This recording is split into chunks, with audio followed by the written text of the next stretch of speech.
Hello students, welcome back to my YouTube channel commerce and math classes. तो आज हम discussion करने वाले हैं कि आगे अपकमिंग वैकेंसीज क्या क्या है कॉमर्स वाले स्टूडेंट्स के लिए अवेलेबल। ठीक है, अपकमिंग वैकेंसीज के बारे में हम जानकारी लेंगे। सबसे पहली बात तो कि आपको सबसे ज़्यादा चीज़ें ये समझनी चाहिए कि कौन सी वैकेंसीज आ रही है और उसके लिए हम क्या तैयारी कर रहे हैं।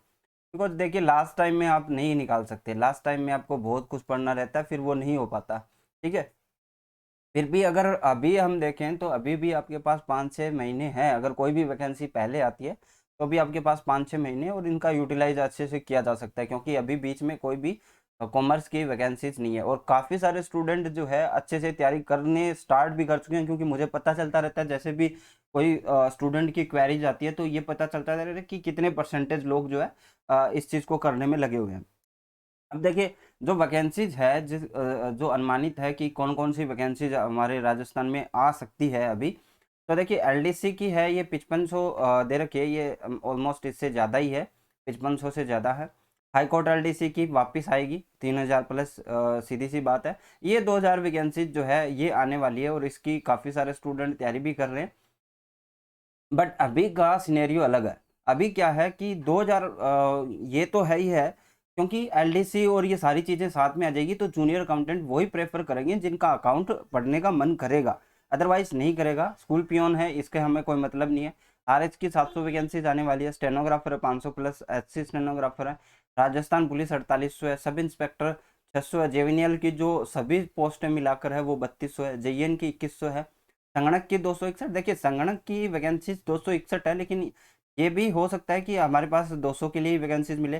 बिकॉज जब शुरुआत में की गई थी तो 750 पोस्ट थी, उसमें से 400 इन्होंने की थी और अभी लास्ट टाइम इन्होंने फिर कम करके की थी, है ना। तो ये भी हो सकता है। रीट की चली रही है 46,500 और अदर 1 लाख जो वैकेंसीज है उनको अभी तक वर्गीकरण नहीं किया गया है। ठीक है, अब देखिए कॉमर्स के लिए क्या क्या अपॉर्चुनिटीज़ अवेलेबल है। तो ये 2000 अपॉर्चुनिटी है, ये 2000 की, ये तो आपको फिक्स पता है कि ये वैकेंसीज आने वाली है। जेमिनियल के अंदर अगर 3200 है तो आपको वही 750-800 पोस्ट जो है आपको अकाउंट जूनियर अकाउंटेंट की मिलती है, वही उसके अनुपात में ही आपको अकाउंटेंट की पोस्ट मिलती है। संगणक की जो 261 पोस्ट बता रहे हैं उसका अभी तक मैंने आरटीआई तो डाल दिया है, उसमें हमें पता चल जाएगा कि कितनी सीटें खाली है ना। वैकेंट पोस्ट कितनी खाली है तो हमें पता है कि 50-60 सीट रख के भी आपको नोटिफिकेशन देते हैं तो होता है। अब जिन स्टूडेंट को इन चारों में तैयारी करनी है, सिमिलर चीजें हैं। टीआरए में ये रहता है कि कॉमर्स कॉमर्स शामिल होता है, जूनियर अकाउंटेंट में ग्रेजुएशन होता है, कोई भी शामिल हो सकता है। ठीक है, पहली चीज तो ये है कि अभी तक सीईटी आना बाकी है, तो सीईटी के अंदर भी कुछ वैकेंसीज आ सकती है ना।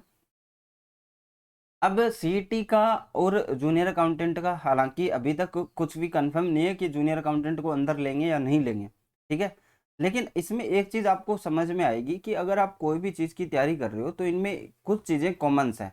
जैसे इन दो चीज़ों में आप देखोगे तो आपको अकाउंट पढ़नी है, तो वो तो इम्पोर्टेंट है ही। ठीक है, और जो सिमिलर टॉपिक्स है वो पढ़ने वो इम्पोर्टेंट है। संगणक के अंदर क्या रहता है, इकोनॉमिक्स तो आप पढ़ते हो तो तीनों के अंदर ही आपको पढ़नी है।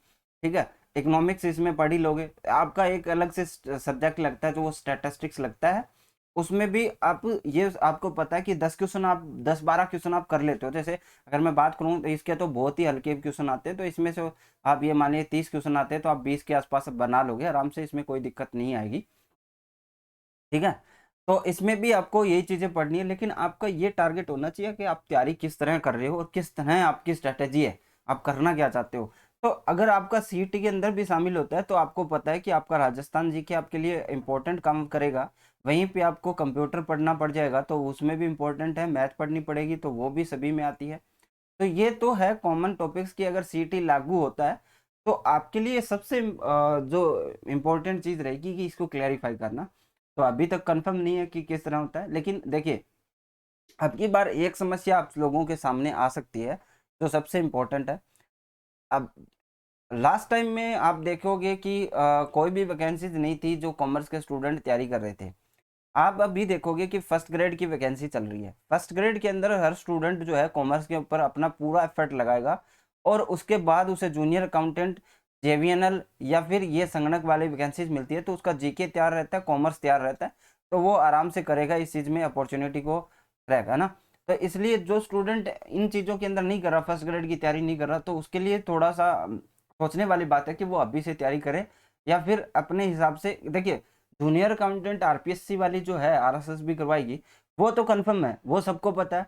बट अब ये है कि आप तैयारी करते हो नहीं करते हो, ये आप पे डिपेंड है। अगर आप ये मानते हो कि लास्ट 3-4 महीने में आपका सिलेक्शन हो जाएगा, तो नहीं होगा, बिल्कुल नहीं होगा। ये आप अपने कहीं पे भी लिख लीजिए, 3-4 महीने में आपका सिलेक्शन नहीं होगा, आप चाहे कितना ही पढ़ लेना। क्यों? क्योंकि देखिए, जो स्टूडेंट पिछले 6 महीने से पढ़ रहा है, आप उनसे ज़्यादा तो नहीं पढ़ सकते। अब आप ये सोचो कि जो स्टूडेंट 6 महीने से पहले पढ़ रहा है, उसकी डेडिकेशन आपसे भी ज़्यादा होगी। भाई, उसका दिमाग तो होगा। अब जैसे 130 सीट आई है शायद आपकी फर्स्ट ग्रेड के अंदर, और फॉर्म लगे हैं 25,000 के आसपास। तो एक चीज़ सोचिए कि इसमें तो 130 ही जाने वाले हैं, बाकी तो स्टूडेंट तैयारी किए हैं। सॉरी। तो उन चीज़ों के अंदर आपको क्या है, कंपटीशन देखने को मिलेगा, और इसमें आपको अच्छे से तैयारी करनी पड़ेगी, अदरवाइज मुश्किल हो जाती है आपकी। बात करें कॉमर्स की, तो कॉमर्स के अंदर काफ़ी सारी वैकेंसीज आती रहती हैं, बस आप लोगों को ये पता नहीं चलता कि कब तैयारी करनी है, कैसे तैयारी करनी है। लास्ट टाइम में जब एएसओ की आई, तभी लोगों ने गलत सलत कोर्स ले लिए, तो उसके बाद से देखा, अंदर जाके देखा पेपर में कुछ नहीं आ रहा, तो फिर वो तैयारी खत्म हो गई। तो आपके लिए इम्पोर्टेंट है कि आप एक ग्रेजुएशन किए हुए स्टूडेंट हैं, पोस्ट ग्रेजुएशन किए हुए स्टूडेंट हैं, तो अपने विवेक के आधार पर आप सोचिए कि आपको क्या करना चाहिए। ये इम्पोर्टेंट है, क्योंकि आप देखिए, यूट्यूब पे आप कितना भी वीडियोस देख लीजिए, आपको नहीं समझा सकता, आपका सिलेक्शन नहीं करवा सकता। आपका सिलेक्शन तभी होगा जब आपको पता है कि हमें इस टाइम में तैयारी करनी है, क्योंकि लास्ट टाइम में 2 महीने में आप किसी का कोर्स लीजिए, सिलेक्शन नहीं होता। अगर 1 साल पहले आप किसी का कोर्स लीजिए, आपका सिलेक्शन निश्चित है। क्यों? क्योंकि 1 साल में आप वो कोर्स पूरा कर सकते हो, उसका रिवीजन कर सकते हो और किताबें भी पढ़ सकते हो। लेकिन देखिए, अभी कोर्स में क्या होता है कि अब मान लीजिए 1800 वीडियोस कर दिए एक कोर्स के अंदर, तो आप ना तो उसका रिवीजन कर सकते हो, एटलीस्ट इसको पूरा करना भी बहुत बड़ी चीज़ें हो जाती हैं।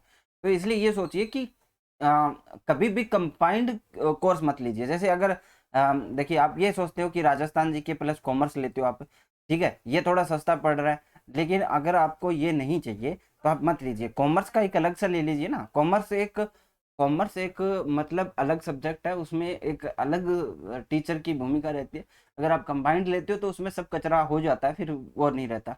तो अभी से आप तैयारी करना शुरू कीजिए। जो भी स्टूडेंट का डाउट है वो कमेंट में डाल दीजिए, और जिस स्टूडेंट ने रीट का पेपर भी दिया है, वो भी अपना कमेंट इसमें ज़रूर डालें, ताकि हमें पता चले कि रीट में काफ़ी सारे स्टूडेंट शामिल होने वाले हैं कॉमर्स के। तो कौन कौन स्टूडेंट ने एग्ज़ाम दिया है, अपनी कोई भी एडवाइस है या फिर अपना कोई भी क्वेश्चन है, ज़रूर पूछिए। और देखिए, तैयारी करना इंपॉर्टेंट है, एग्ज़ाम क्रैक करना कोई बड़ी बात नहीं है, बट ये है कि सही टाइम पे सही स्ट्रेटेजी कब अपनाई जाए, है ना। अगर एग्ज़ाम क्रैक करना होता है तो आपको ज़्यादा एफर्ट इसी में लगाना पड़ता है कि सही चीज़ें सही समय पे और कैसे पढ़ी जाए, है ना। अगर आप मान लीजिए कि शुरुआत में 1 साल से तैयारी कर रहे हो और आप ऐसी चीज़ें पढ़ रहे हो जहाँ से क्वेश्चन नहीं आना, टॉपिक्स नहीं है वो, तो फिर आपको दिक्कत है। तो आज की वीडियो मैं यहीं पे एंड करता हूँ। आई होप आपको ये चीज़ें देख के थोड़ा बहुत मोटिवेशन मिला होगा और अपनी तैयारी बूस्ट करने में आपको मदद मिलेगी। आगे हम सीरीज ज़रूर स्टार्ट करेंगे कॉमर्स के स्टूडेंट के लिए, जो भी इंपॉर्टेंट हमारे टॉपिक्स है पहले ही हम कवर कर लेंगे, ताकि आपका एक बैकअप बना रहे कि कल को आपको परेशानी ना हो। तो आज के लिए बस इतना ही। Thank you, bye, have a nice day.